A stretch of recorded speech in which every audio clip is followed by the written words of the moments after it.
Yes, guys. Allah barakabake for coming here. Assalamu alaikum wa rahmatullahi wa ta'ala wa barakatuh. Malibe kontan dirnya senawala misilme kontan drola. Memurla maflal be fanan ko Eid Mubarak.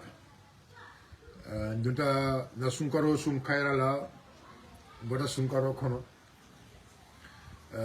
Na sunkar salo de kairala. Sunga salo fanan fele fanan tambita.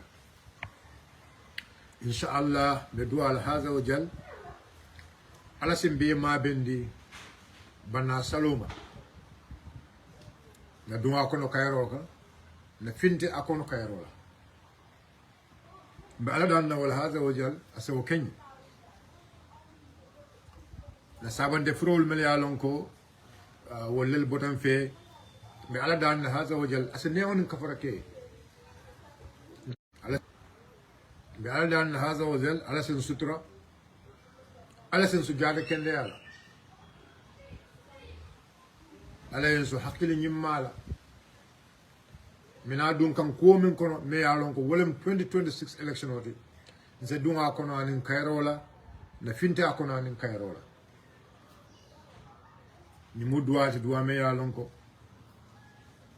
جارتم بياك مومو يالون كو ببانكو كام imu misil molti bang imu christian molti bang imu dino dinati isa ala dan no nyaw nyama pour kayro e sabadi banko kam isewke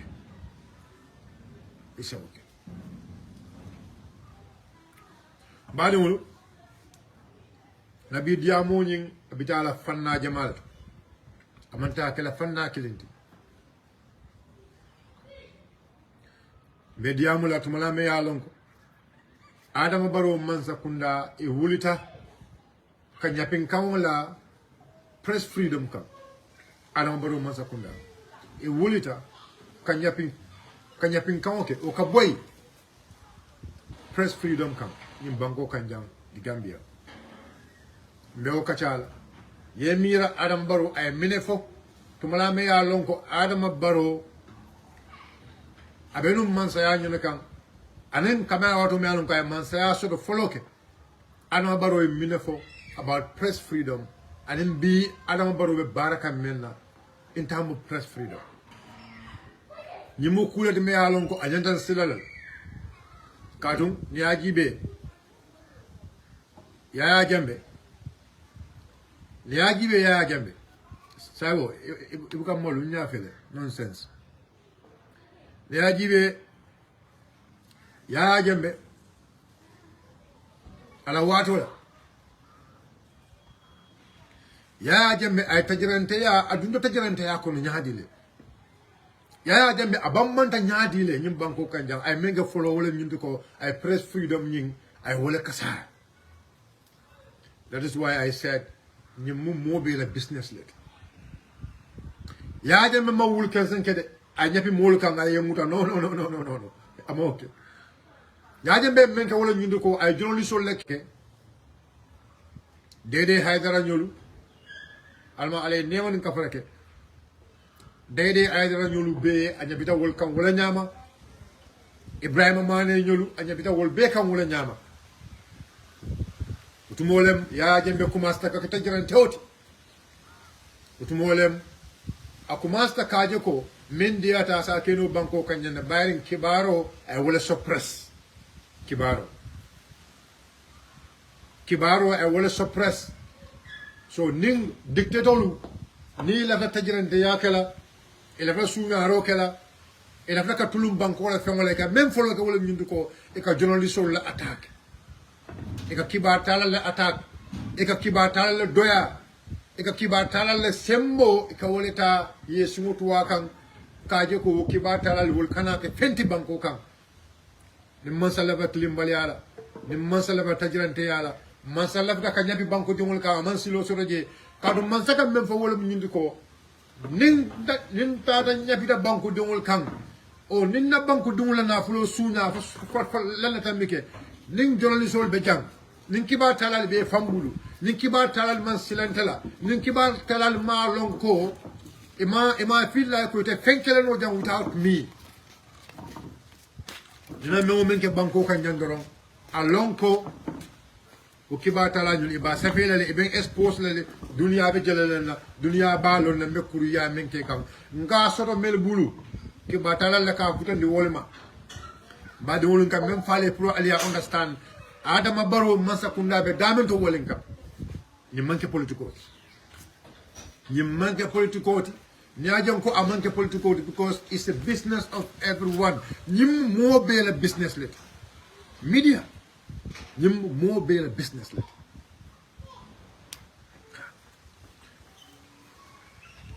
madulu ni example odro ni ajibe ya tenten it's very simple go ela kiba ela so kono ni ka dinul buute lungulung e ka dinul buute ba tumala me dinul buute to dindin kelin ka tara jodo o ka finti banda ka fe ba e kare buute kare hina ba sasare bunkon kare hina ba sasare bunkon asike no fa be faal wo dindin kelin woni men ka finti banda abe kon aba katalale ka mexo ko dindin kelin woni fanta ka dendi ka control na yo dindin kelin dendi ay memmen ga so kono fenta je memme fintila ase faro ga so kono ase kuruya ga so kono ase ko be ga so kono fenta fintila ka sa men ke dawla nyindu ko dindin kelin men sa tandi no molla ko kuruya be kerin so kono le o dindin kelin ay wala fanan dendi abe wala nyama nim mansa wulita mansa nyapita media kam mansa wulita mansa nyapita kiba talal kam nim mansa nyapita kiba talal kam dorom abe ko mansa nyapita banko bela kam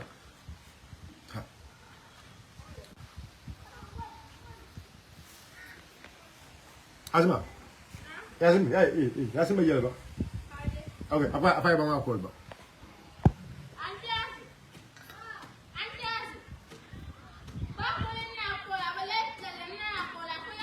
I understand. Sorry, guys. I just some obstruction, please. Sometimes volume musical. It's very simple. It's very simple. Ni mansa lafta kalafi, mansa lafta tulimbaleala, mansa lafta tajirente yala. Aka menke follow wala nyindo aka nyebi jongoli solla kam. Bari mbadul Gambia o manya na kelen tole tariko tide. Gambia o manya na kelen tole tariko. O manya na kelen tole kuti me yalo, o manya na kelen tole kukutati. O manya na kelen tole kukutati. It's a very simple thing. It's a very simple thing.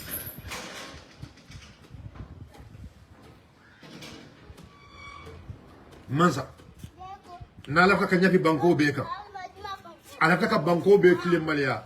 Aman lafi abenya pinkawo men ke kan.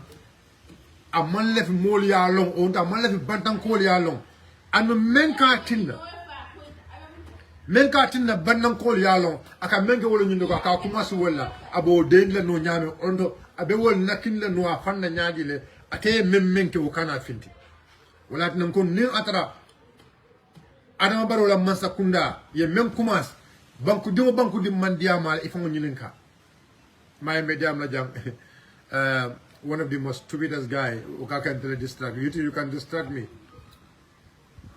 al bukam mal balo le mal ala amenu mol bal dangulal atlu amenu mol benyum banko bulala atlu mo furumul mel yalon ko kala bantelu atlu mo furumul mel yalon ko ala man fellon al malo mol kam men fo banko koro atlu kana jang atlu sento distract mo in this media space alta kala fanna so muke wulen put so ngam ko jang is very simple adama baro ya lonna ka menke andum adama baro ni melbe nyokam ala lon ko the former president ya jambe me ya lon ko sanyi muang ani lu adim fula adim banko ka be marakam anim melbe nyokam anim melyo kenyola o mo kilungul wala ni adama baro be nyokam madu lu bal haklo blende to mala me ya lon ko Gambia Student Union ala lon ko Student Union ila sembo warata nun jambat Student Union ila sembo warata nun jambat ya je me melake pour que Student Union pour que sembo fa ay melake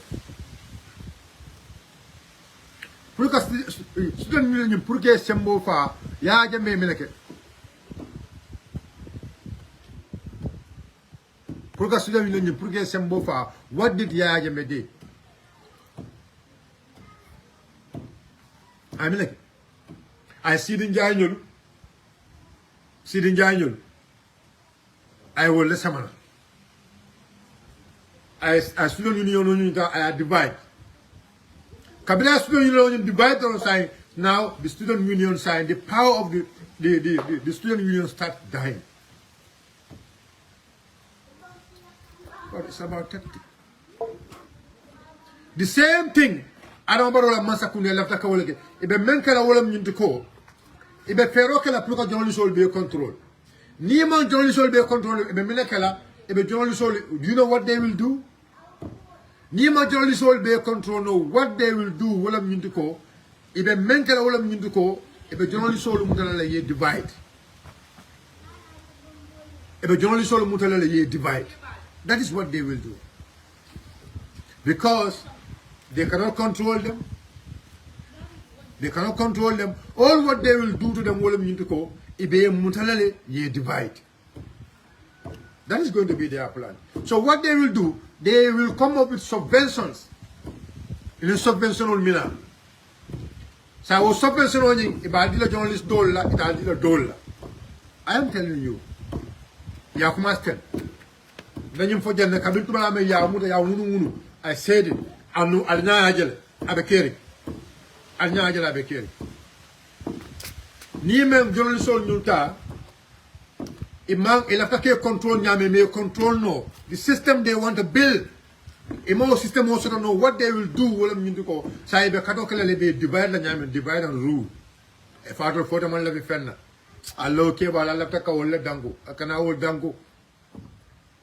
So what they will do will you go if a journalist if a media dan tanel tombona or media dan tawlu you could all do walla will let rakela agenda luwa. So at the end what they will do they will try to discredit you journalists don't mele alongo will man Sonko la kodo muta iba wol mutalele you discredit iba yolo go wol takele jam comme iba wol non dilale iba wol fundilale it is sonna ibe men kala wolo nyintu ko ibe mol judundula wolal masa kunna ka tama wala nyama people masa kunna ka tama wala nyama mafia masa kundala ka tama wala nyama mafia masa kundala divide and rule alors e ka citizen will divide nyamen through tribes siol ibe e ka banko dumul you know mafia ka wala nyama mafia ka nyama wala nyintu ko you divide your citizens. The citizen will damal ye divide ye damal bindu nyola citizen will damal be nyonenna citizen will damal be nyola bulala nyola siola citizen will damal be kuyala citizen will damal tika nyola bande olto citizen will tika damal ta nyola kuliro so citizen will damal be dunna nyola divide and rule the majority and the minority will not be in order so betala milakala because if they see ko to majority control no milakala e bita minority le they try to put the minority together against the majority. Because anu ana baro masakunda be wala ke kanyim banko kanjang isonta e man somma wo wolem to nyaati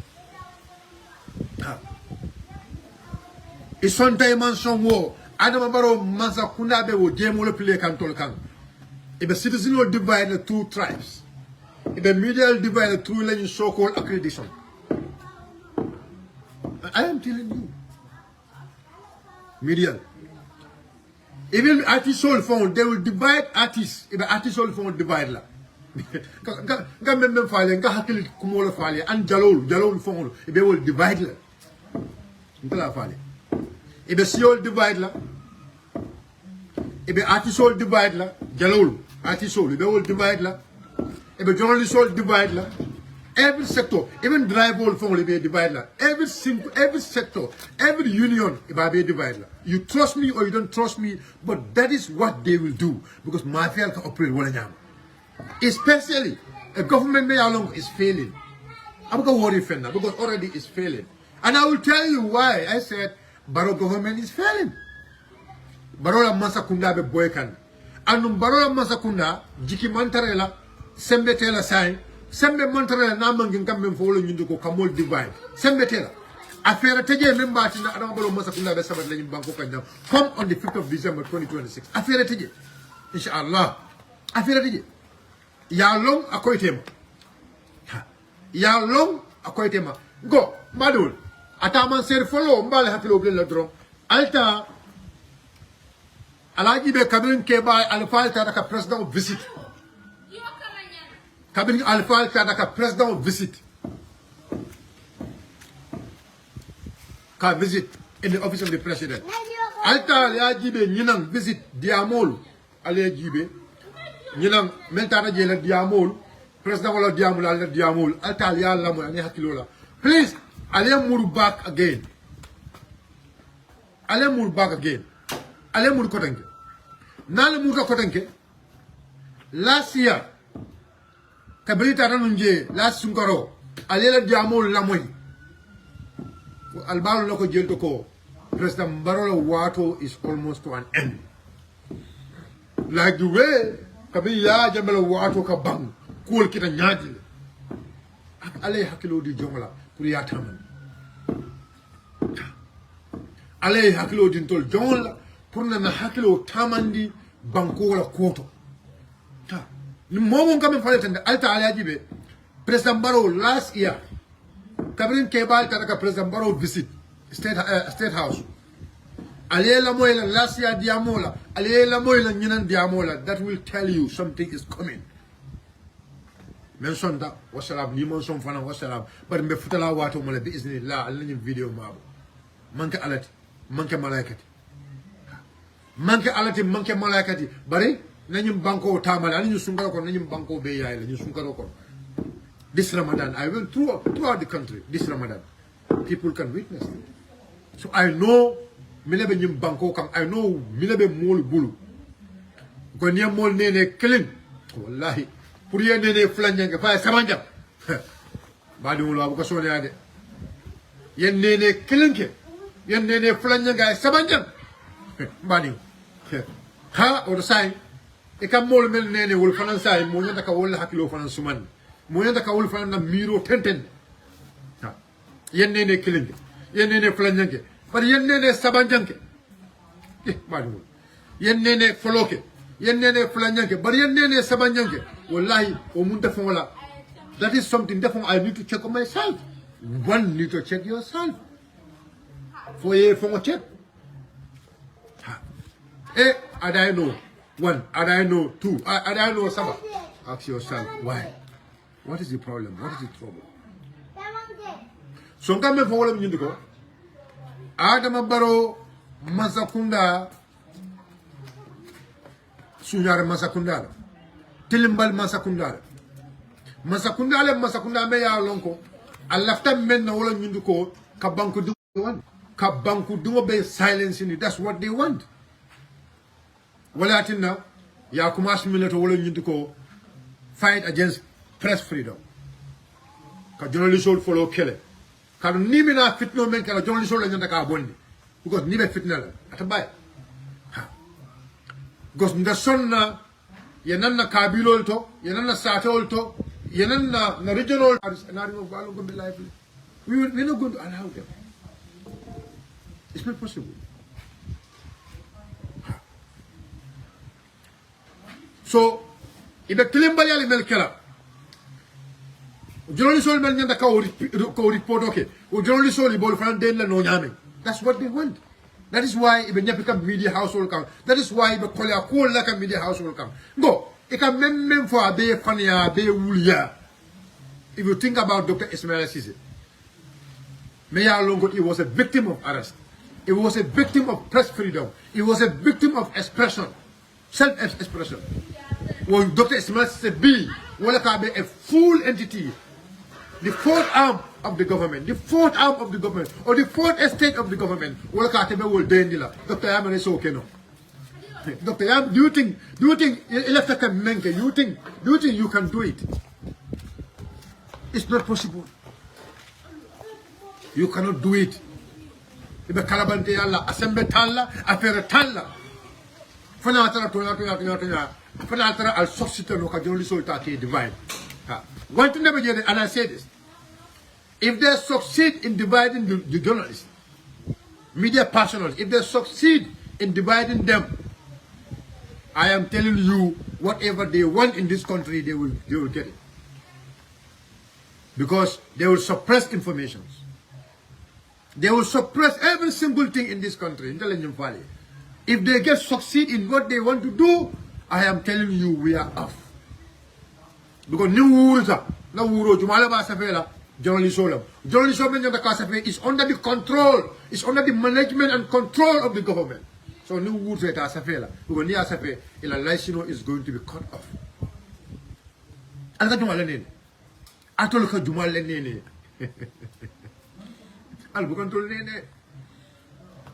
So Badolu, journalism Balfe B, journalism Balfe Sama, journalism Balfe Sinending.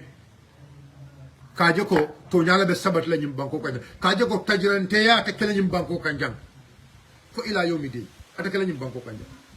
Tajiran Tea, Tilimbalian, the Sonalanim Banco Kanjang, the Sona Moina, yes, suppressed in Banco Kanjang. It will never happen in our time. It will never happen during our time. And I want to make that very clear to President Adam Barrow and your people. My second topic, because I don't want to stay here long. My second topic is, like I'm to misinformation, because these people, they want to use misinformation to convince our people. Kanamulta ke filindi through misinformation, through Bahum, through Alaji Bambolem, through media houses. So they finally understand Walter Kelano. Bahum cannot miss Bahum Tamol convince Lano because Bahum, who is going to listen to Bahum? So when everybody Banko Beya understand ko Bahum woman can there, that guy is crazy. Because Mobe Alon ko Bahum Kulu Baleatale, Bahum Bukaman, Mobe Olonde, Mobe Alon ko Bahum Bukatonya. So Bahum already will credibility no finish le. Alaji Bambola Wur can some okatu well. Ha. Dr. Ismail Siteme Yalongo Yasaman as the information minister, well credibility is over. I want you people, Gambia for Gambia call left out to Ali Lamaya Lungo. Sankare not a Sankare. Kabina Sankare they tap. Sankare no danger, no credibility finish. Because Sankare, Kabana Wulia, papa. Gambian call Yalongo, Sankare won't do Gambian no. Sankare Mlega Kakara stories level. Yaka Mundo, the same. The Alialongo Sankare is holding two positions. Maliolan. Abe silencing them be Palashpula Yol is the presidential advisor to the diaspora. Alialon. And again, the same person is the spokesperson of the spokesperson of the president. But Alka Sankare Moy leva. Muntumala atul Famata Sankare Moy. Because ya understand that Sankare credibility is finished. Because if you go to, you know, we are in a media war. You just go to media, pop. Ibrahim G. Sankare, the spokesperson of the Gambia, negative, fake. It's already, our name is already part of the fake news profile. Fake news profile. So they bring Dr. Ismail Sise. Dr. Ismail Sise is trying so hard, but our name also, if you type fake news, you know, fact check. You type fake news, the Gambia fake news. So now, the only person they can actually rely on a little bit, Ami Susoho. Because Ami Susoho, at least, you know, however, even Folama, she tried to be very careful in dealing with, in spreading information. So the only person, B, Melalongo Diamula Lemuti, during, at the, you know, in the corridor of power, President Obama or in the government, you got to fact check. You got to fact check. You be misinformation. Sidinjai. Say Humbalo. All these people, these are the mouthpieces of the government. If you check, fact check, just go and check. Another fact check, don't be told type. You found their name there, so they have no credibility. So the only place where they can actually get some credibility went through very good media houses, through prominent media houses. So the only thing elected men can only do call prominent media household for can suppress it will left men like your old time or left men like your old brandy. That is what they want. Misinformation. They want to misinformation or cow spread, cow push misinformation. That's what they want. We know what they want to do. Hey, Dede Haidara, Jumala Yafa. Eko ya Jambele Yafa, Dede Haidara. Why did ya Jambe Yafa? It's all about this. It's all about press freedom.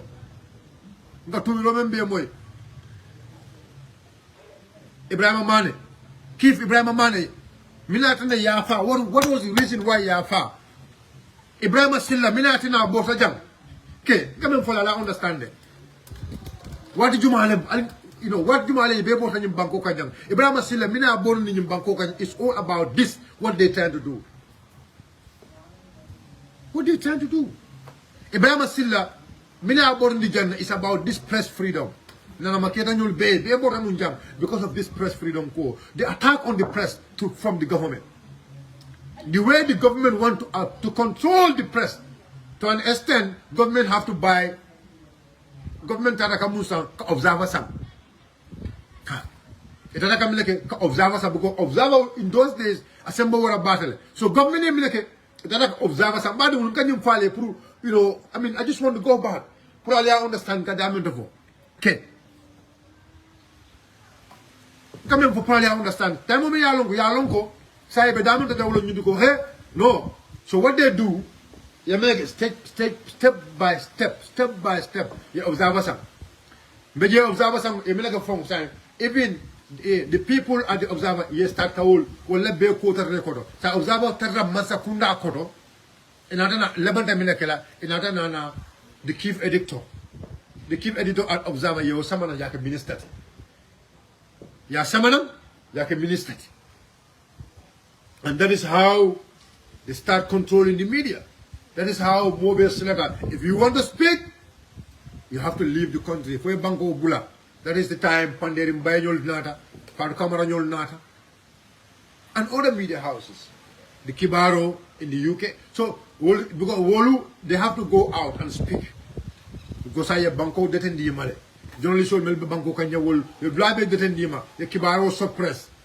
It was Foraya. May how long one we rely on for a wulta utumola because now it's like people mulkala for a la market not daily observer or observer in those days because for a la lonya for a sonta menna falmo kalam tan banko kanja gam mem faale wala ñu ko adama baro masakunda lafta wala ñu ko kanyim banko kasara kanyim banko tinya kamur silandi ñim banko kanjang kunum men ke dañu banko kanya ikam hakilo blend wala jumal bo ko koma Dr. Ismail Sisseñol and the others.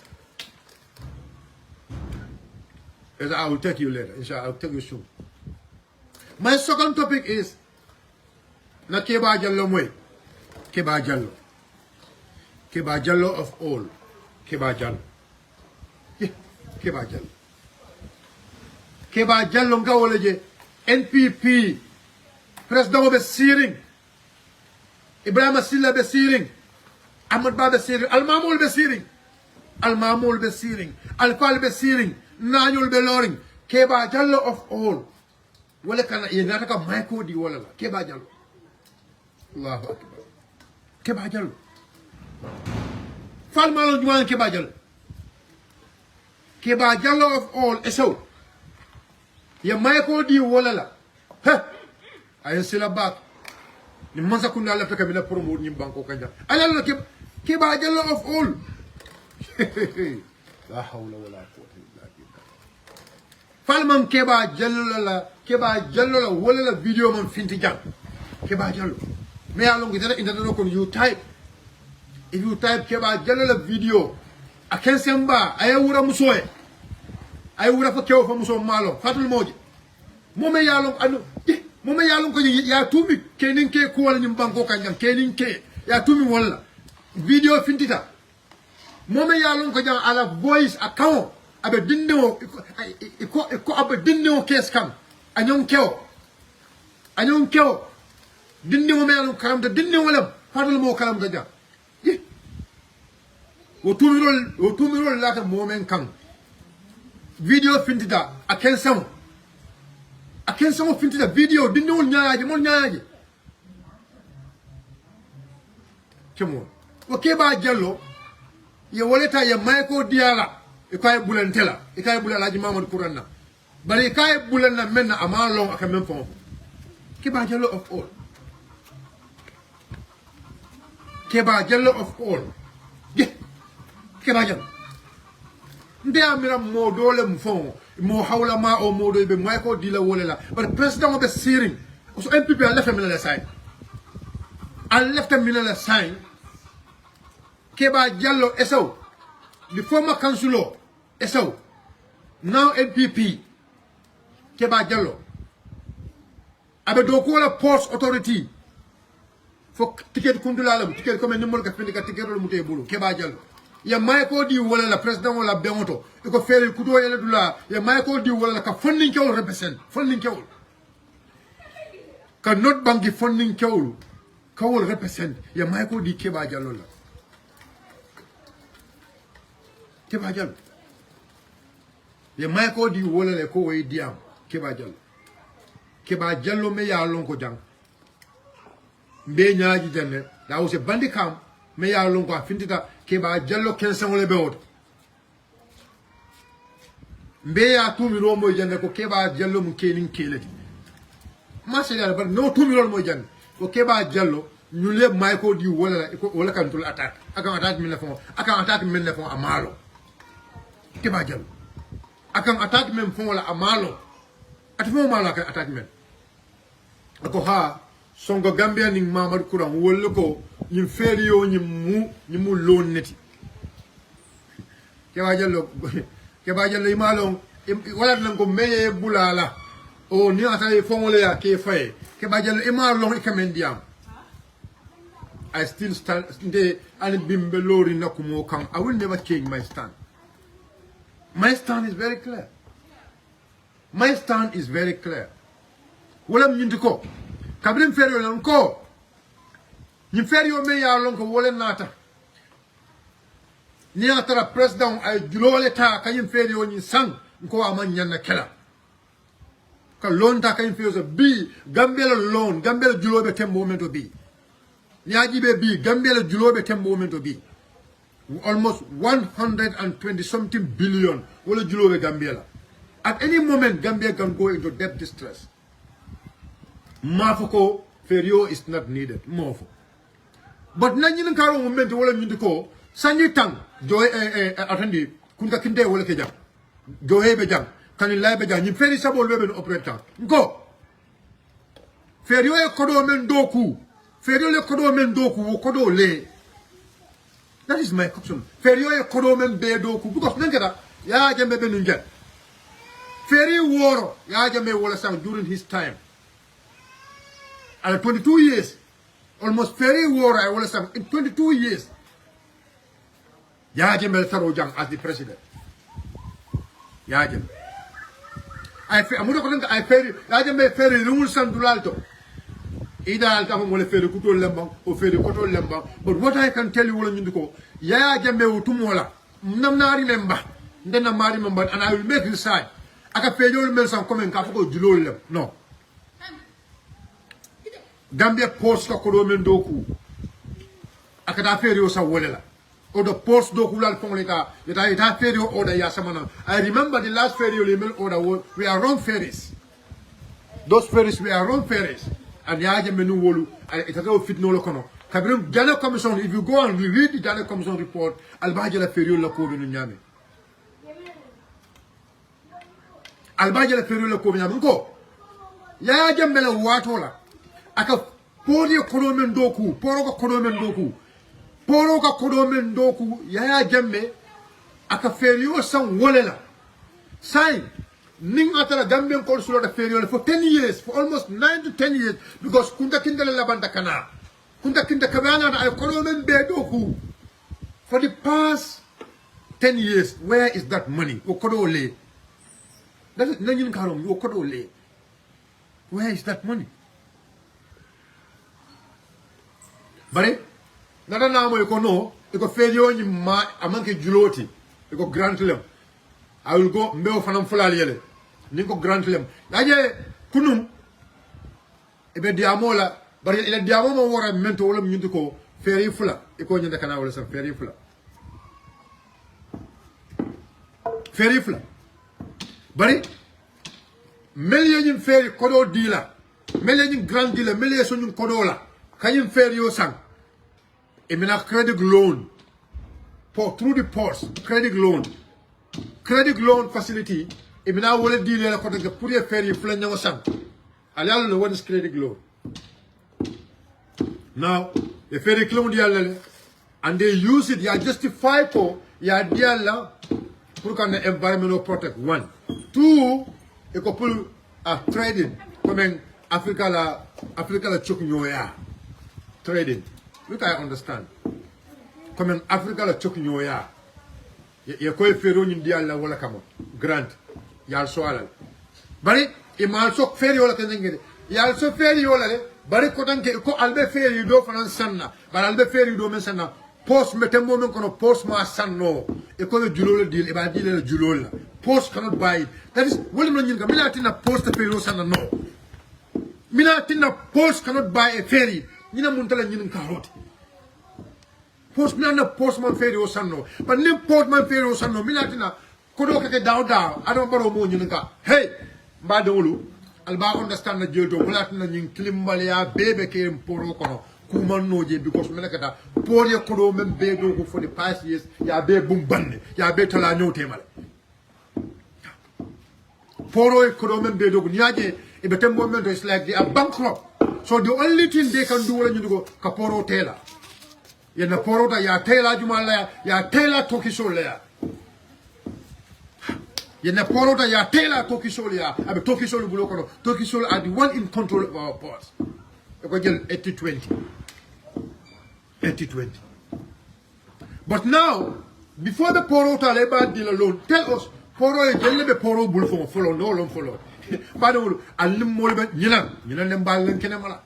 Na to ya am non komen atolu aleklim bali am beke alman fen fal kay mena ko jolli sol ta ka wot so press because aleklim bali al melke nyina sama be fintilale alman fen so dal be men ka jolli sol so press gambien ko al nyul la kuru ya long anyul jibe nyulla anyulla hakilinta ya jibe aban anyulla jaw ya jibe nyim banko kam. How these people hate this country nyula nyim banko kon nyame nyula nyim banko hate nyame. You connect to ka connect le ala kal ndole se mo wortalti ndole connection lo wortalti ndole long le wortalti ndole ya long membe ke nyimba wala na law na la dinum projet na ta jang tabu ke danko dol danko wala ndese projet danko so muke parach projo aso dam tanalla ke balle ba fola not projo because ndebe kelo ka wado men nalla ke balle be kelo la num den projo me la ko sayne be wul kan den wol sa projo so muke wule so muke parach chem so balu so yinen problème na ñun kalo ko ñun ko President Barrow ila mansa kunda ye julo menta siaga ye Gambia dun julo la julo me ya lon ko deba jola ndimo ba jola an say be julo ka kan dron e be julo dun kan kol me ya lon ko me long kol me ya lon ko they are not economically, some of the things me ya lon ko economically they are not making any impact into our life. Albe kolol talala no tema albe kolol dilo nyola albe bunjawon lola minister dol yela bon lo e man son sawna je na long al salon ko na lonne minister dolu jang minister lu quand même fallait de minister dol ye bon lo jang ila ye bon lo ye bumba lo dol ba lo kan na long mbe video bon le klin na fala nyinante na tol be nyola ale kordal men lo mbe bele bidol bon la Gambian ko ya understand atol be jawya men ni banko ka Gambian ko ya understand why you people are taking these loans albe yin julo men taga alkatala no tema nyame. You know your salaries, you know the number of travel alkamenke, you know the number of travel alkamenbeke alle kordal mele kordal lo ale kordal lo damento anala dimbal be sabatrin dulalmento na be long melbe loi solo na londe mele cordal 5 your cordal law massive buildings massive building minister la ko la foyde ñim banko ka ñam just some of them sign the for kete minister e man sanji fu la sanji sa ba fon ko ministerial dolman sanji fu la sanji sa ba fon ko ministerial dolman sanji lulo fon timani ministerial dolman sanji wurawulo timani ministerial bi naful mun ko le be wolu naful mun ko le be wol ko dal mel be bulu yan ni frère ko karle be ñullo kam you will not believe it. I know it, and some of them near na audio lamay ibal nako ninga même fu aya londe ninga même fu aya jele ko dol be ne teramato taraje ne teramale madam ne teramale wala kala ko ñina nalbe dum ñola ba ñina dem bal expose la ba wala tinna albe ferol ke ka kala be journalist le dende la albe media house le dende la alkal journalist le dende la alkol ko atul ben le nene la it's not going to work because ale tilim baliake ale masi boke al nyapita na fongol kan na ale banko du julola ale julo nyunta ale asamba al tanaka development ko wondi bankol kan if I can even get a flight believe in me mbita banko dolu ale be logo ke kandame albe some of the ministers albe investment ke kan banko melka we know it people almalongo Africa is connected. And Africa, especially our anti-corruption committee, mbal be trace out come one by one wherever all the investment okay can done. Ya jambelo korda me ya lonko is opposite Gulf. Opposite Gulf in Banjul. Me ya sang mentam na londe abi jumala tam. Like wala lonko nyina be dulale. Ya jambelo korda me ngam fale de. Ya jambelo korda me Banjul. Gulf, the former Total, the former Star, the first time I did number. After accident and emergency, it's a zero mention. Opposite that building, ya jembele tamu jeti. Jumala ya sang na lonely Jumala tamu. Mo fana mesiki alianza. We know who owns it. Na lonely Jumala tamu. Atula me na fo bentol monela. You people think go atol bentol monela like this. No, it's not going to happen. Albe ferol mel beke kan alla letter. I even have a letter from one of the communities. Meli alongo ibal nyine kan kodole ko prale kodo dila ibe lunton register la nyameng through the borders. Mbo fana fola jam fana solo. I have the letter. One of the community meli alongo ye president was safe pour ye mako kodoto. They want to do 14 days sensitization. It allow do alto ibe bodal 14 days sensitization il faut kana wala ke wodula nyundo pour que mol samanan kana ka register pour que la boda nyum fill up. We have it. I have the letter. Billahi wallahi ta'ala I have the letter. Malam ke to because ni tol fo jam do sadio ko isa attack ban nga mem fo ni na fo community ni yalonde mel le president se be mbato le in LRR mel le president se fait comme président ko pour yetol mako ke sembentu ya mo dantan lel kafga nyoma e ko tolu pour président yetol mako ko doto they want to do sensitization within those ilo ma fawala. They want to register more people. They want to add more people to register pour ya kadro fay président Barrow barana tan ka kuma kille fo woni nduko je mbele ba je campaign la mbele ba je control la mba jelala ko Gambia dungul mel beje wala be register kala wo Gambia dungul la right them wherever they want to vote they can vote.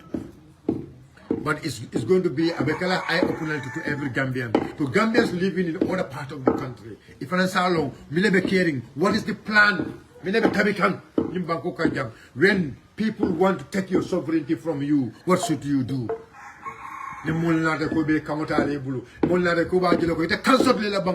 What should you do? I have the letter. Office of the President. Pour ye mako kododo, pour ye mako 14 kododo, ye mako motodo, ye mako kwalto. I have the letter. Wallahi suma wallahi. Letter obe mbulu jam. Letter obe mbulu. Nyaya je. Ya sefe. With their letterhead, everything. Ye president sefe. Have a president ko Ela Arlende. Ko president wo yetol mako kododo. It will left like a sensitization okay low wala. Pour new registration men can they can register more people. Imagine wasate rule. Wala kato ka siyasati balti. Ali alo mine bo koma. Because they transport people from other countries ke samananje ke register. And especially this year election, they want to make sure they will register as much as they want. We go evangelical, they can they can get into the parliament, they can get councillors, they can try to be the decision makers during the presidential election. You know all the plans, what is going on there. So guys, so Keba Jallo, my only thing is I am disappointed, but thank God, one thing I am happy with Kabiya Kumas Kaparapara. Na Uncle Ahmad Ba, I will acquire micro table. Acquire micro table. Ahmad Ba, Alaji Ibrahim Silla Wulita. Acquire is enough, it's okay. Ibrahim Silla. With that, my Malule and Koyko, they are an enemy to this country. Yako Damento, Yamalundi Jello, because Nimbanko Kanjang, Yamato, Dinkuro, Odonabelo Lakabo, they are an enemy to this state. After all what I have done for this country, after all what I have done for Adamabaro, may I look be in the height number. After all what I have done for him, if you can sit or if you can stand before the president, you can tell you can tell I'm an enemy to this state. And I'm an enemy to this country. Contaminum Banco Dinjawality. Wallahi Yapo Damento. Ale na Keloke. Yapo Damento drunk. Ibrahim Silla Wulita. Akweko Akayanta. Ya Michael Table. Yapo Damento drunk. Ahmad Ba comforter. Na uncle. A comfort. Akwe Michael Nimute Bulokon. Karimantra Fem Fokang. Eko Diamu funding Kole. Ibe Memfokang Fanny Alem. Ibe Memfoka. Ema long eka Memfo. Ibe Fenjabi Kang. Jabro me along. Ema long Ibe Menke Kang Kebajalo. Ita me ya lonko ye tumi ke wude ya la jang. Ita me ya lonko e kawo ela voice ke wude ibe yon ke o case kam ela kamola. Ye tele bule ye may ko detail le ko diamu not bank division. Ko diamu baran kol tola. Unyo malo.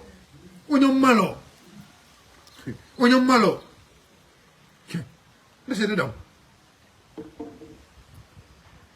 Alma ale be sutra. But alma ale be kanda fanam. Kebajello na fo yelon ko Kebajello kabri ni benda platform moto na fo yelon ko Kebajello nte ma jawla Kebajello na mellon asiata badem to be mu funding kewalti nga hakilo to baat mbe mi de nyawo nyama nga hakilo to baat adama dim mantimma dol be mu funding kewalti bar keba sama nim moye nyori o moye ki afaye kan ki menna ibe ki kan menna long ay koyima wala fisata ta lo fo be fon disgrace la imagine ko kan tole doya imagine ko kan tole jindi duma mineketa minister wulita akoy Michael table ko minister wulita akoy Michael table ko minister fula ibe nya kuye kama wallahi ke ba jallo ikon tele mu banku jawodi ndem ndeni mu banku di jawodi mo be wolon bayite dogo la ke fo ye samanan poro ticket koloko ye samanan poro ticket koloko hey keba ntaman ke fulanti keba jallo I'm not your mate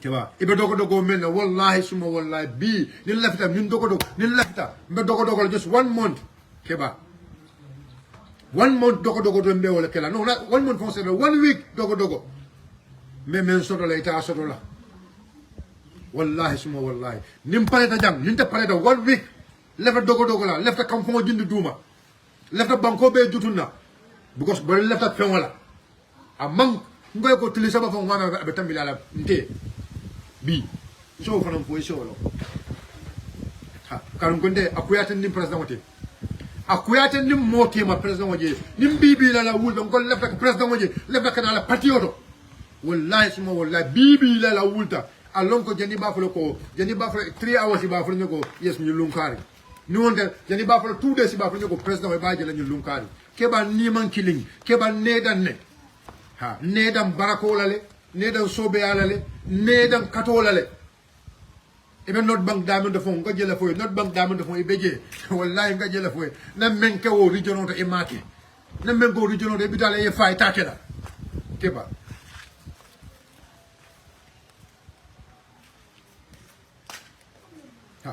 namen go regional ibitale fa itakela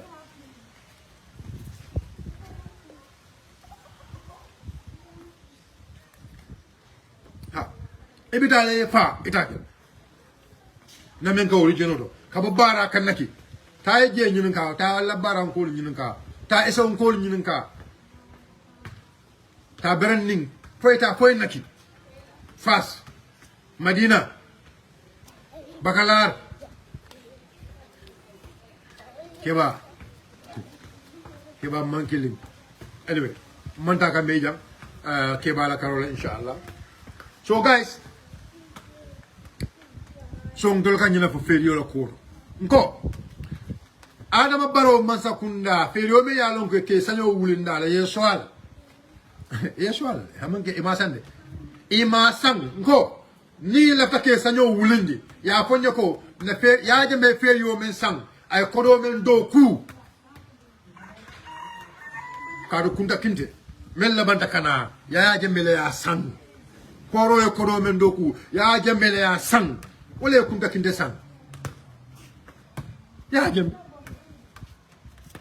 ama ina gurene amon kunta kinte ama commissioner doro ba tole ya sang ama commissioner doro ba tole ya sang kunta kinte kabi ya je me kunta kinte sang ala mansaya banta o fe wala nan ko ni feri kudo ni ala ila mansaya ban wato la fanan nata al koronto dol doron aliata alialon bar feri kudo men kana wala mdi endi bigo dais amna feri commune al manson ko homole de al be julo takam julo poro manta iko port le ba jola port la bot ila bot wala sidala ab ko le bola port le ko port le ba jola bala be kalam le credit loan julo ibe wole tala credit loans ibe wole tala julo ngam fa lawon sanele ibe wole tala ka feri fula nyawo nyi sang go on read the agreement nyi feri do nyi it is 85% grant 85% grant le tan kemo kemo sigla tan se ani lulu wala grant yo feri wala lo jiten 15% wo bota poro men do ko 15% ye wala la kam yin feri o sang million tang anin saba feri ni santa wala million tang anin saba yin feri ni ko ya sa wala iko ya sa wala Allah ala itol ko ya sa wala ma ko iko itol ko yin feri o sang dollar o million tang anin saba iko yin feri o sa wala bari feri do fanam kanale because feri fula nyanda ka wala sang bari feri fula nyawo men nyanda kana ko o feri o nyin mo kilol mele julo mele so nyum kolola wolle be julo di kala ko danke mbade wolu kadi am mol mele yalon ko ye banking understand mele yalon ko ye finance understand mele yalon ko ye economy understand mele yalon ko they have vast knowledge in terms of banking iba understand nka diamond of bindi no londo man futa wura baba ke ndida wura folo ne julota ngana ngoy mbe solo nyina boniso ne julo ngana la pego o ke sai mbe solo nyina bari ni ne so nyina be juldo fanantala ha abo ko nyam ko because maybe masakunda be tembo men kono who knows IMF by the president o moyle ako IMF e signal o men dila so maybe African Development Bank, IMF is not giving them any room for the Gambia government for the Julo dealer. But now Gambia government maybe like outside, they're using the port, but government never can call authority. Because this institution, because they don't, this international banks, they don't operate with state-owned enterprises directly like that. Any loan or any development, any grant, it comes through the government. Right? So, what are they doing? Well, maybe they're seeing maybe the potential of the port. Because for the economy for the past 9 years, it only a better than new team. It only a bamboo debate without no reform, without no maintenance. Now, I'm going to go Feriola Ramo. The Kobe Kutamala Lola, Ferio. How many years back? Ale ni masa kundala fania fo ni masa kundala kuma kensen fo ngawala fali ni masa kundala kuma kensen fo e kuma kensen men fo mole tamo me yalon ko jam ferio man sembe dula soto fo nyim masakunda la ma fonto leko nyim masakunda la ma fonto leko ferio la sembe dula be kutamana de la brown new one be wala de da fo nyim masakunda la mo fonto le they are making a new landing site man new landing site je e ko be birijo dilena man birijo je ngata mina moy yen so ferio men yen so men yen sada men ku kama yen sada la for something yalo nyum banko libe sadala ke sada kule kama people who knows much about economy malo nabro lamin konade ate do mon lillo njele maybe but not invite do mandi maybe asa do mon nyaw ndajam polo daba gonna lon adaba do ila londo danta damendo o ila miro danta damendo e kada o toma ngambe be fo jang hakil malu melbe lamoy kan atul hakil malu mel ya lonko albe lamoy ro la atol yalon kada men def bar ñin kar baabe damen jenen be bolo ñu topi ko kono ñin kar baabe damen to wala ñinti ko ferio ya jambe ferio men samanan o ya jambe ferio men sang o feri leba be yalon ko wala labanta kana in 2017 ferio men nata me yalon ka bolo kunta kinde o kanilay o ferio nga adama badola masa kuna nyin nga mena wala nyindi ko o ferio e kodo men do ku kodo le mine ba tinde bita julo tala ka ferio sang mila tinde man kodo boli da ferio sang ko yaya gembe ka ferio sang nyame nyinam nyin ka ta nyina kuyate bari mba fula sam anim fana nko na diambo fana kono severo do fana nyanda fula la senea nko metembo men kono fana masakunda e men ko wala nyindi ko ye laysino di anoda ferry compagnie la comme ye laysino ta ye na port seaport ya ta nyamen ya di toki sol la ye laysino di anoda tokish compagnie le ka ko namari fo nemari o fana mu tokish compagnie lati ye laysino di wolle fanana pour wol fanam be kala mol bondi la barani mbanjuru tema wolbe sabati mundol radio seat koma wolbe doko ke ka wolbe la landing site o loka wol radio seat koma but wolbe kala privately sonko okay they want to say for example say appelle yo so feri or say say mi ba tin be feri beta julo tala ka feri do sam ko tanke when already another private company is coming to operate. Another private company is coming to operate. And that private company will find is a darker for Nyama. It is on the cast along the Tambi. Member to Nesapogo, it can create a big competition between them and the other Fongo. Already we have about 4 ferries, or we have about 5 ferries. If, for example, Neatan's a ferry Kudosano, why can't they go? Ferry Sabol Melbege, Barry you ferry Kudona Dokola, let's say ferry flat amount of Dokola. You ferry do yes, Seleni Santo, Yena Tongal Berry new. Yena Tongal Bear Kutayan. Everything ferry over ya Bear Kutayan. But inside the Yokonobe Doman. Among Corisano, Codimonta Laringe. But Doman, at least Doman no me along, will be a bulu, Natara Bege Fanande. Or Doman no me along, Kataka Woleta, Kataka Julo, Janibita Julo Tara. Kataka ferry Kutama do Sanan. You ferry old Melanum Kebege, yes, somebody, yes, Seleni Santo. Ye Balobe Dokuku, they make it new. Ye make a ferry Kutama, help. You mustn't Kutol Bekela. They, you rehabilitate. Maybe will cost maybe just 15%. Or maybe 20%. Maybe will cost Bekela wallet. Will later operate tongue. In competition with the private ferry, the private company may along Casamana. In competition with the private company may Casamana. At least service will be provided to the people. More the services sort of service be provided for the people. Within that period, I mean, Bridjo may along Aramba Yenjikinala, Limasakunda Kutona, will send me Rokenole. Was I given all whether it's a visible farm visible put a Barab bridge or Barab bridge or Father bridge lano? Will France try Mafoko Masakunda Kudo and Arogamolo Bridjo Kala, Nalia for Rombasafet. na mo any leader la any nyaton ko jam you come be banyun bara bridge mba bridge la ni sira drom lungul be nyun kala la banyun bara bridge konko adam baro nyun kala nyame jam the son la moy na jam control feeling the all the time continuously is not going to happen continuously control feeling the all the time is not going to happen the son la bin the son la sam nyina mun na nyun karot go Masakunda need to be disciplined in terms of spending, especially go Masakunda nyanda ka kulo soto na fulo da pansoto. Is that a crime?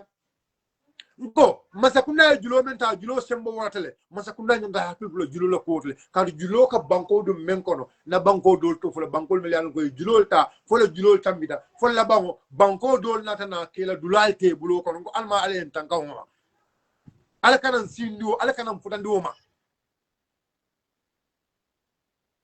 alama alakana futandi woma nyina mu nyinin karo nyina mu nakuma kawo idon ko ise crime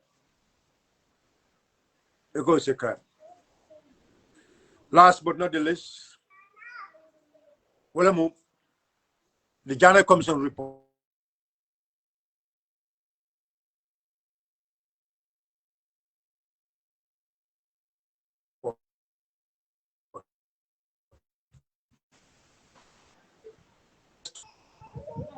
na ya maintain jabe wurla ya maintain I don't know what's happening min demalo men kada ya maintain malong ya maintain mala minema ya maintain ni fenta ye juluta julo men ya longo ta julo no mutalati war ñing this report men report o tale mba be jaba kisa bol la Gambien ko la ñoko ni mo moy mem ma abe wulje momo ye julo ta e ko be fena defend ta men defend no you cannot defend indefensible. You can't defend indefensible. Nejero urla. Ya mente hey, ya mente come for I want you to understand. Ya mente reporto alto stop le no. You people you said accountability. Atol konna banko dia la mulka accountability itako you are against accountability because of what you felt like maybe somebody around you is affected. Who are you? Mulka accountability. This is about the country, it's about the generation wealth. The generation wealth. The generational wealth. Okay, yeah. I want you to understand the generational wealth. Jumala ba follow this commission is not relevant. Eke ba eko te lotale in the preliminary. Ka foko yung commission yung nafatala because you know mome yalonko abe wuru iko ha I mean, you come someone here because more killing Walter you know, I mean, for how many years because of your buying do kola. Because of your buying do kola. Yeah, do you read the report properly? Yeah, report on you read. Yeah, maintain your report on you Canada, but go and read the report. And go and read page 61. Kada 63 come. Paragraph 203 can do in the report. If I understand it, men masibo be sabu. Niaje be commission be kala commission ka mina ya sabu. E ko ka ken no men doya Alaji Mamadou Kuran ya ko ka wole doya. E ko Alaji Mamadou Kuran e ko ka wole doya ya maintain. But that's why ni sel jawra mantra particularly, but we are all citizens of this country. I told you kumba amun day kumba amul bay fo kumba bu amul day kumba bu am day bu amul day fi naga kumba amul bay naga quand même foy wala mu ñu ay même fo wala mu toñati ya menden mol montra sino la ya menten alfira ke ya menten quand même ñu nga we are asking about the generational wealth and you people don't want us to ask about the generational wealth. Who are you to tell us not to ask about the generational wealth? The generational wealth we're missing. The generational wealth wole janyanta wole yemanta anu meya yemanko alta report o karang page 61 paragraph 203 kana duma kana ko 206 207 217 alta ya karang alba understand where the problem lies. Alaji Mamadou Kuran was at the commission. It was at the General Commission. There was no time proceeding did not go well. All the proceedings went well.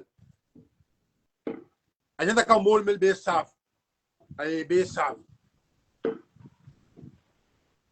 namina moy dango ko yes ye mole I mean come on because the commission want to serve somebody alaji mamad kura ye banga man sonka kas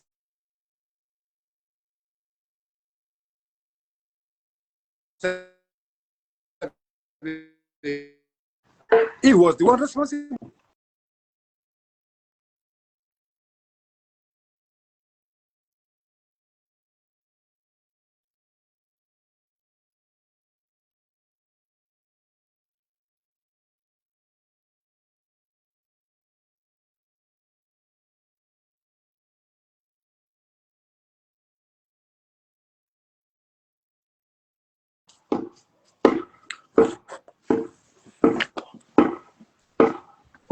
Alaji Mamad Kuran was at the commission. Tama me Alaji Mamad Kuran be commission ko nale report o karam. Abatal leloko there was no problem in terms of records. All the records were kept. Records all million go be commission ko ye be kept le. Nothing missing. Kabri Alaji Mamad Kuran be commission o.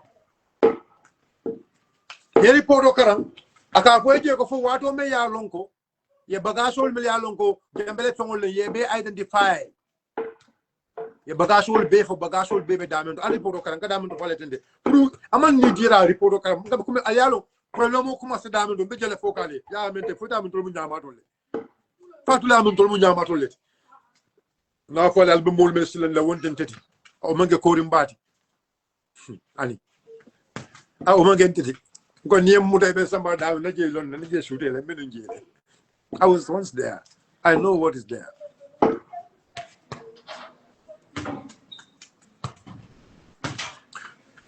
Commission, all records were kept. For what Lonko, the commission, because the commission's order is a court order. Because the commissions, they have the power of a Supreme Court judge. They have the power of a High Court judge. Commissioner, il a sembo mu High Court judge. If my memory could serve me. Commissioner ordered Diala. He ordered Mendy. The order came from the commissioners to Alaji Mamad Kurang as the secretary. We want you to start selling tractol. That was the first sell. What followed? What follow me along commission yake? Commission what followed? What follow me along commission yake? Badon alila mon quand même fone why people follow me along commission yake it was around I think that was around June if you read the report it was around April, May, June. Go and read the report. Why people follow me along commission yake wo kwa bironi Alaji Mamad Kure tractor about 40 something tractors Alaji Mamad Kure wala wapi for the something tractors. I just said 10.5 million. 10.5 million. I will say it again. 10.5 million. I will say it again.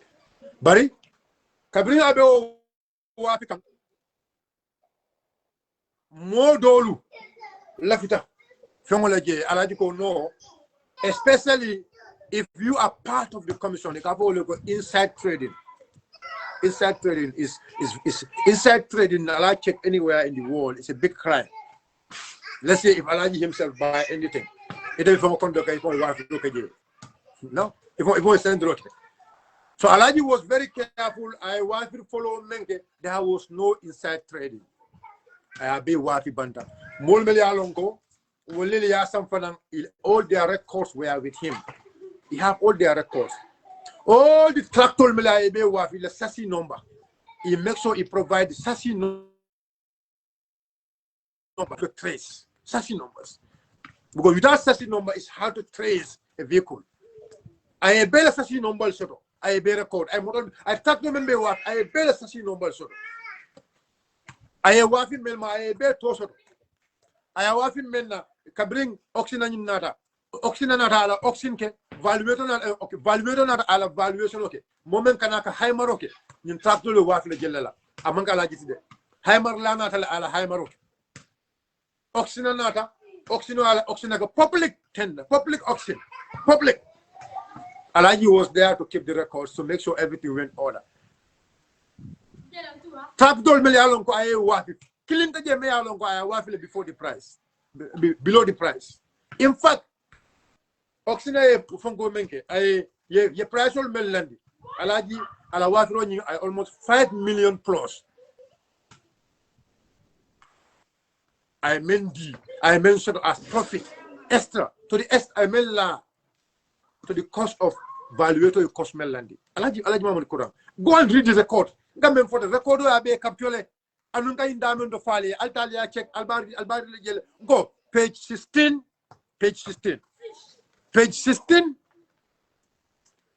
paragraph 203 kana duma altalia karam nalia karam alba understand nka dame do fale kabrini wafiro be keta tumol fitno starter because tumiro keta ko dol beje meli alon ko lafta ka tractor sang o lafta ka pour la mole tractor sang alaji ko nyimbe kala nyim alaji ko no it has to be open tender. Everybody is invited. Alkana dango fake account olam they are not proud of their parents, they are not proud of themselves. Alkana dango fake account olam alkana dango alkana will dango dukare mokana reply from the nala reply doro ibali look after milan bali be comments will delete la, so don't reply him please. Fake account olam nim fa kana be delete le kana be delete ke be block le fake account olam ala bula enne so alta ali report o karam ngam fale tay mo me yalo ko commission start ka problème so ala mo wala jumal ka bring alaji mamad kurang and then some of the people working at the commission start having problem utumo lem problem on ara emileke ka bring problem on ara sign ina dana na foko alaji eta orondo do eta eko ida alaji eta or the lead council eta because these are the two options. These are the two options. Either second because sign different level me alonko.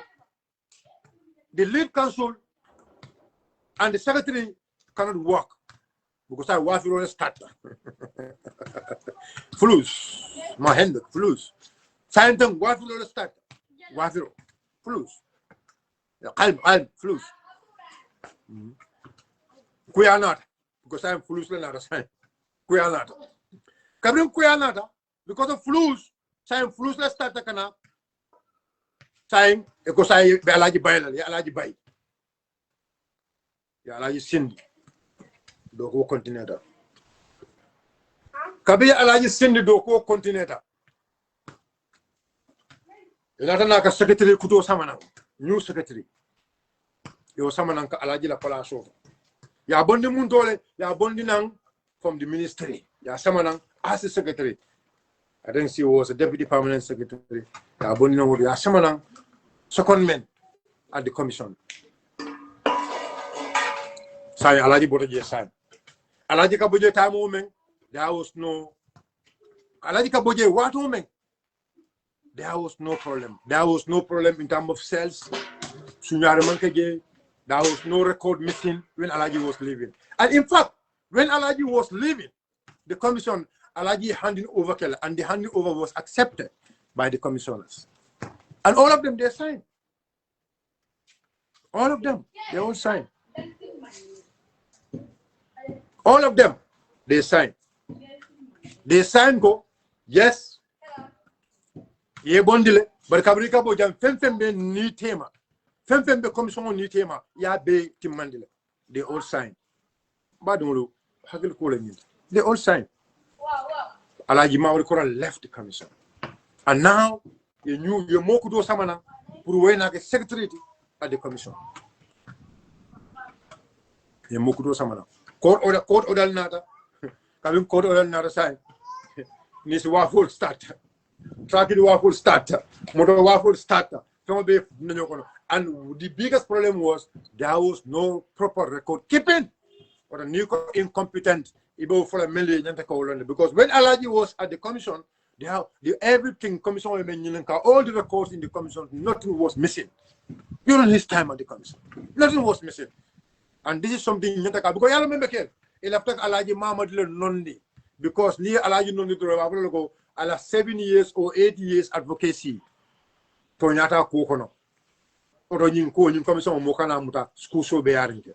But now for I'll fail tell it. And no, I'll fail even the report tells that you people have failed. I told fail tell it. I left like a mold during the Alajila, but it's not going to happen. At the Kela no. At the Kela. So covering Alaji Mabel Kure Commission Obula. What I'm saying is report all saying in another new secretary Samana. So report according to the report, the new secretary, so in the month of October Caro.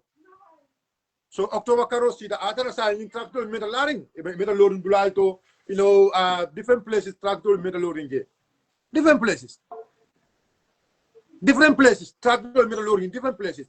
Subano and other places, Brikama and the like, Warado and other places, and then Nisolu. Come and call start like a Kalaska because Yataka Watroka Wato Meng, among Watroka Watola. In Adana, we call Wati Jown. Wati Jown may along go Watro Mantara caring, Wati Jowni. Wati Jown may along Watro Mantara caring, you call Bagaso, Dol Natana, Bagaso love value, Stataka G. That is their justification. You call Bagaso love value, Natana, Haji. But the deputy, the secretary men Natana, Alajila Palaso Yinta, I am Memphor. I tell Memphor at the commission. Commission will men capture. Well, I'm to call. Ako Aladoko was hijacked from her. Dama Ako because Ako Aladoku la melba koto ala junior. Ako they were not reporting to her. Ako they were reporting to the lead counsel. Dama fode musino la. Musino me yalo kabi Alaji Mamad Kuram bay. Yo le samanan. Yo musino le samanan. Pourquoi na ka secretary DJ musin nongola statement wa même fo recordo e men capture recordo e men fo lo nyindi ko ako musin nyo ko musin non dama fo de recordo nyi ko ako musin nyo ko mol melbe do ko wala ta koto wolu e ka report lead council la wala am ami ben souda report wala lead council. It only not what it follow men near report about phase 2 of the cells. What well phase 1 well I like but phase 2 Jumale phase 2 phase 2 of the cell alkane dango men na alkana hold dango wol na wol ne ni topico maro minale but buka hold dango bugunte wol ni ka diamule I talk with them I know their capacity nela mule nela hamul na lonne to alkana wol danko albejala type na alkana danko alkana jabi bato wolu alkana wol danko wol yamira nu nyim banko ntolbe fe alla wol yamira nu nyim banko ntolbe chaka nu la wol mira wol yamira nu comme ntolbe budu la I mean kabudu nyim banko de kala kabudu banko ya no yeb ya paragraph ça fait if you want you go and write paragraphs. Danko ko buka karam wa kame safe buka karam ni pere mbela ko be delete la because you know al buka kalabante ya ko mal bol ate atule ami no be kalabante ya kala nyim banko kanjan kalabante ya jam. Let's continue e ka wala ke natule ka me kanta distract so bu ke parach ali chip so ngada mo no sign musin no wala ako ala mol melka doku okay ala mol ako ala mol mel alon ko wala doku la ko wala mala assistant secretary mo fula aka wala to muso ninke kene muso ako wolu buka report ataya ako wol ka report to the lead counsel report ay wala wo molu ila wafir follow under the tenure. That is where problems start happening. Problems start a wallet. after Alaji Mohamed Kuran left. Uduma Alaji Mohamed Kuran jebule.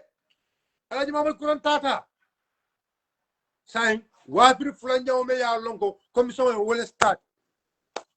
Eko ya tala in the two teams. The other team will try to not bang mafon lokata. I mean, Kunta Uruma. The other team will try to West Coast and LRR. Kata. Will try to what? Inata naka wafiroke. Wafiri nyajaw. Tragit tang kononto. Ye wala wafi. Tragit tang kononto. Yeme wafi. Eko jela se doko million tang anin saba anin feng. Tragit tang kononto anin feng yeme wafi. Tragito tang kononto anin feng yeme wafi. Almost 90 something tractors you only wafi. 90 something tractors. You all wafi. When 90 something tractors me ango ye wafi. It only million tang anin saba anin feng. Alaji Mamul Kuram tragit tan nani. Anin feng I wala wafi. I jela se do million tang anin kemelulu. Alaji Mamul Kuram wala wafi. Anu Alaji Mamul Kuram tractor mel be wafi. I be la sasil samana. Target killing I be la sasil number record. I wafi menna ye value to ya value menna abe safering. The reserve price will be suffering. At a wafi menna of an baby suffering. Nia bake up nyoma, ye price will melandi. Nia ojibe, that is all almost about million lulu. But Cabra at another mold through their coordination, they were able to make 10.5 million tank and infant. Say Jumalin, say you move flu. Who is the problem? Alaji left. Another secretary come. When the secretary come, the secretary also says he have problems at the commission. Ufananko have problem also at the commission. Alaji left. If Alaji is the problem, Alaji left. And now Alaji left, replaced by somebody from the ministry. That person come to the commission. Ako, she could not do her work. Because almost our responsibility was hijacked by somebody. That is where all the problem of the commission happened. Commission will promote agility. Because everything was going well. Everything was going well until Alaji Mamul Kuran left the commission. When Alaji Mamul Kuran left the commission, the sales they could not provide us a proper record. They could not provide us proper records of the sales. They could not provide this thing for us. That is where the problem happened. Normally in Kalafka 1 hour on a day, but Biafra is almost 1 hour 30 minutes.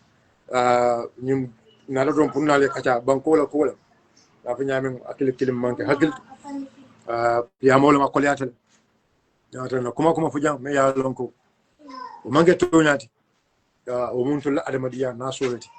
But the member Fujam drunk Maya Lonko Tonalem, I don't Adamadun, Sonomoko Alonko, Allah Subhanahu Tala La Marco Royalty. Ala jondungol biiznillah be ala dan la masaba masakallan ke haza wazal asjam funyi badana sungaro le kono asana sungaro muta asana batol ni muta inshallah ay so shima yala ni jare kende ay sabatin di tonya kam ay nawol di tonya kam biiznillah penfe yalon ko hasidiyam ala se bondina sondomol kono ala sen sondomol senendi mais même fola ala jondungol ma ke fente me yalon ko sotota même mon soto ala sen dajen kendi wala be ala dan la masaba masakallan ke fi qulubi him skabun sondomo kono aben forin la femfena asake tonyati asaben forin la femfena asake adama dungol na fati aben forin la femfena asake banko na fati be ala dan wal hadha wajal masaba masakallan ke sungaro horomoka bodan karbu nyaro men horomo bodan karbu nyaro men kono be ala dan hadha wajal masaba masakallan ke asan namul sabatindi na kuma kamol sike banko le yuru waran kumol na kebaro lu sike kebaro me yalon ko anin silo bita silo me yalon ko wala eden nasrat al mustaqim hil nasrat al mustaqim ala selon di wasilo kam ni ala yolon di wasilo kam ila fu kam ila baro inshallah ala ka kando ke obeto oto ma fula jam ko assalamu alaikum wa rahmatullahi wa ta'ala wa barakatuh ala baraka bake ala baraka bake inshallah alma to ya sabatla musa bika funtale hasido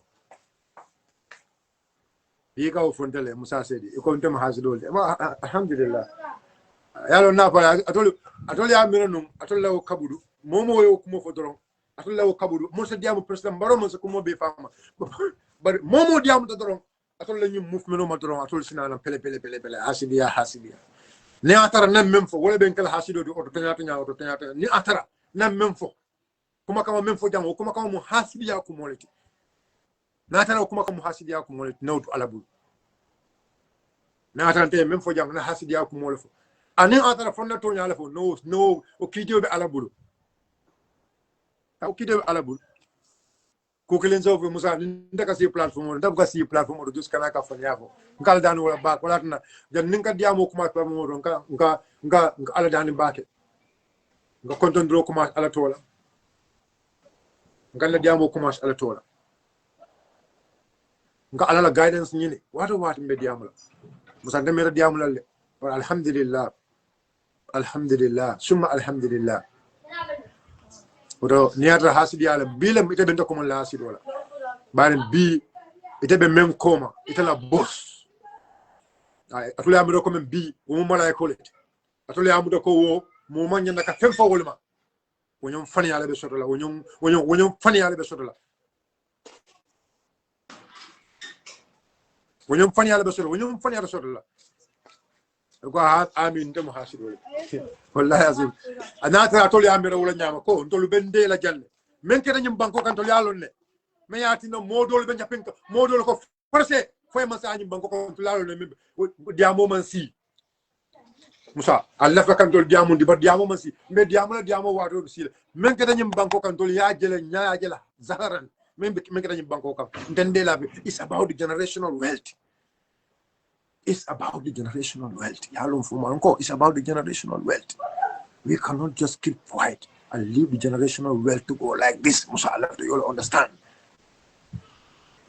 The generational wealth. Yeah. Mola na fulo. Ngone de nyola. Kakele. Pour banko na fulo me yalon ko sine economy wulini lo. Ana baro yunjulu jama man be tam be mirala. Ngo mola fe be molu bul mo dantalu. Mo dantal be nyim banko kanya yela na fulo ta ya embesul. Yeah. Modan tan binyum banko ka musa wolena na fulota ya embesul atol ni wala da naka wine to lende ngana la musa yalo to yalo ila fa kam ma diam lo jangu ilo because yeko mo mem fonye natu ala bul iznillah ndem hasilolti no problem sonta nin ka diam ara baro ma manka hasilit par nin ka diamu atol la kabuduma ndem hasilolti kulla ke nyum banko kanyam musa nal malon to yalon le ko compagnie hayat jatta nyum banko kanjan to yol belon le musa alle vakantu le diam wato man si compagnie mel hayat jatta nyum banko kanjan be kilim fola musa yalla musa ite mon telo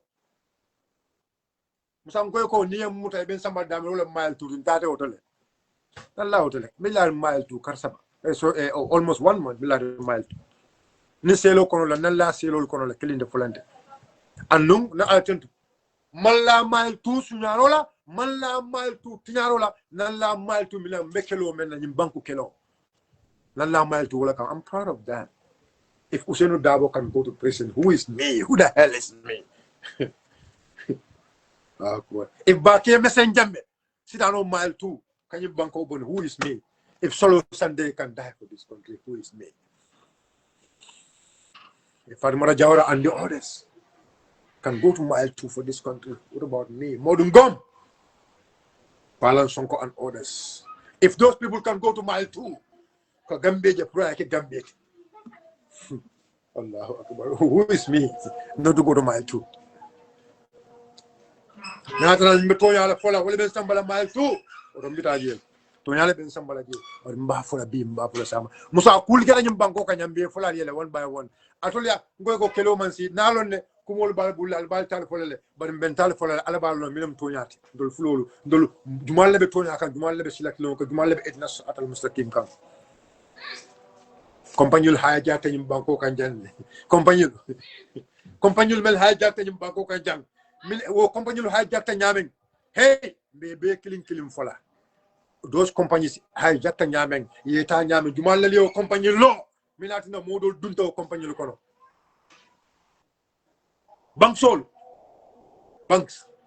musa yalla musa fla minun tolu nyama to le musa fatla minun tolu fon tolu nyala mata bam fatla minun gambien ko alele bumbe wala ba alele tolu bum alele tolu bum alele tolu kurla bun fatla yolo be fatla minun alele tolu kurla bun alele tolu kurla bun fon tolu nyala mata kanyum banko su ka di jumala